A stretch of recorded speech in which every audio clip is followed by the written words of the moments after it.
জাতীয় প্রেস ক্লাবের মঞ্চ থেকে বিস্ফোরক হুঁশিয়ারি ছুড়ে দিলেন জামায়াতে ইসলামীর নায়েবে আমির সৈয়দ আবদুল্লাহ মোহাম্মদ তাহের।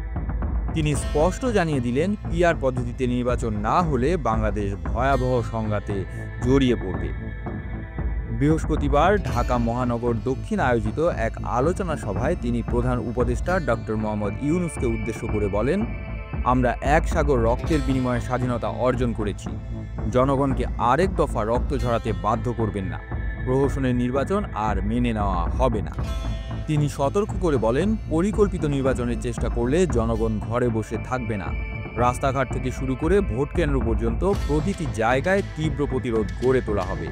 প্রয়োজনে রক্ত দিয়েও জনগণ পিআর পদ্ধতির বৈধতা প্রতিষ্ঠা করবে। সভায় অন্য নেতারাও স্পষ্টভাবে জানিয়ে দেন, জনগণের দাবি উপেক্ষা করলে বাংলাদেশ ভয়ঙ্কর অস্থিরতার দিকে ধাবিত হবে। তারা বিএনপিকেও ঐক্যবদ্ধ অবস্থানে আসার আহ্বান জানান। তাদের দাবি, দেশের ভবিষ্যৎ এখন নির্ভর করছে সুষ্ঠু নির্বাচনের পথে অগ্রসর হওয়ার উপর, নইলে সংঘাত অনিবার্য। আপনারা দেখছিলেন প্রতিদিন সকাল।